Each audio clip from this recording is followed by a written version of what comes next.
মুর্শিদাবাদের তো একটা ইতিহাস আছে যে বাংলা, বিহার, উড়িষ্যা পরিচালনা হতো এই মুর্শিদাবাদ থেকে, যেটা লালবাগ শহর বা মুর্শিদাবাদ। তো সেই মুর্শিদাবাদ থেকে আগামী দিনে একটা আবার নতুন ইতিহাস হতে যাচ্ছে। মানুষের বাউন্সার থাকবে।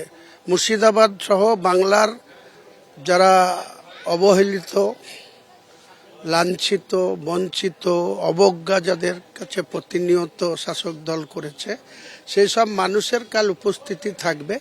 আমি বলছি, বাংলার রাজনীতিতে কোনো রাজনৈতিক দল যে সবাই যে ভিড় বা যে মানুষের উপস্থিতি করতে পারেনি, সেটা কালকে আপনারা দেখতে পাবেন। এটাই আমার বাউন্সার, এটাই আমার চমক। নতুন দল ঘোষণা করতে চলেছেন হুমায়ুন কবির।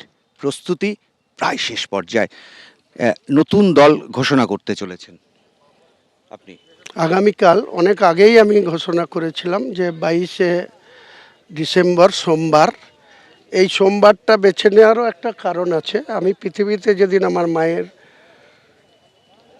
থেকে ভূমিষ্ঠ হয়েছিলাম, সেদিন ছিল সোমবার ভোরবেলা।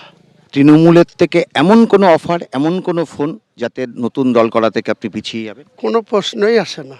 আজকের দিনে এইসব প্রশ্নের অসম্পূর্ণ এবং অপ্রাসঙ্গিক। আমার কাছে কোনো প্রাসঙ্গিকতা নেই। 130টা আসনে লড়বেন? আজকের দিনে 135 বলেছিলাম, ওটা আরও বাড়বে। মিনিমাম 182 আসন থাকবে, বা প্রয়োজন হলে 294 লড়ব। আপনার দলে সবাই মুসলিম, মানে যারা কমিটিতে আসবেন, যারা সংগঠন পরিচালনা করবেন? না না না না, মোটেই না। যারা 75 জনের স্টেট কমিটি হবে, সেখানে দেখবেন যে অন্ততপক্ষে 20% হিন্দু লিডার থাকবে। এখনো পর্যন্ত যেটা কখনো বলেননি, সেটা হচ্ছে আপনার নতুন দলের নাম। আগামীকাল বেলা 1টার জন্য একটা ইঙ্গিত ছোট।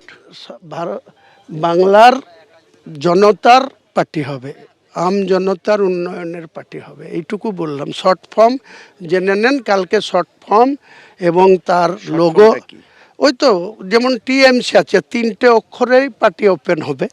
তারপরে বাংলার মানুষের কাছে তার কি লোগো হবে, আমার সম্ভাবনা, এখন তো ইলেকশন কমিশন এত তাড়াতাড়ি লোগো দেবে না।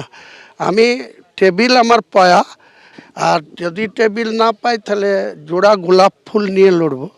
যেহেতু পদ্ম ফুল আর ঘাস ফুল, তার পাশাপাশি কাঁটাওয়ালা ফুল, গোলাপ ফুল।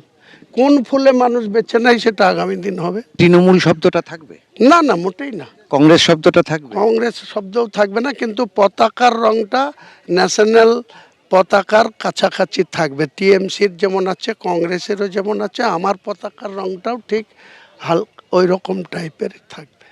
ক্যামেরায় শান্তনু দত্তের সঙ্গে রাজীব চৌধুরী এবং উজ্জ্বল মুখোপাধ্যায়, এবিপি আনন্দ, মুর্শিদাবাদ।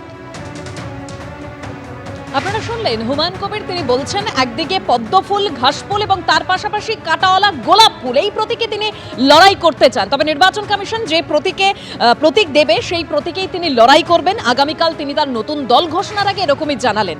আর তার যে কাল নতুন দল ঘোষণা হতে চলেছে, তার জন্য অবশ্যই মুর্শিদাবাদে যে ফ্লেক্স পোস্টার পড়েছে সেই ছবি দেখাবো। তবে হুমায়ুন কবিরের এই যে দল ঘোষণার আগে তিনি যে বক্তব্য রাখলেন, তা নিয়ে সুজন চক্রবর্তী, সিপিএম এর কেন্দ্রীয় কমিটির সদস্য, কি বলছেন শুনুন। তিনি এখন দাবি করেছেন তিনি দল করবেন, সে অনুযায়ী সবাইকে চলতে হবে। মানুষের কাছে আবেদন করেছেন টাকা দিলে হবে না, ভোট দিতে হবে। ভোটের জন্য ব্যবহার করা মসজিদ রাজনীতিকে, মন্দির রাজনীতিকে, এটা ভয়াবহ। বাবরি মসজিদ করছে, অতএব ভোট দিতে হবে। আমি বলছি খুবই দুর্ভাগ্যজনক। যদিও হুমায়ুন কবিরের কথা বলতেই পারেন যে আমি যে দলের এমএলএ, সেই দলের নেত্রী যদি সরকারের পয়সা ব্যবহার করে মন্দির রাজনীতি করতে পারেন, ভোটের দিকে তাকিয়ে অবশ্যই, তাহলে দলনেত্রী মন্দির রাজনীতি করলে আমি মসজিদ রাজনীতি করতেই পারি। তৃণমূল তো, তৃণমূলের থেকে যা নেত্রীর কাছে শিখেছেন সে অনুযায়ী হুমায়ুন কবির হয়তো চলছেন, কিন্তু এটা বিশ্ববৎ বিপজ্জনক। এবিপি আনন্দ, এগিয়ে থাকে, এগিয়ে রাখে।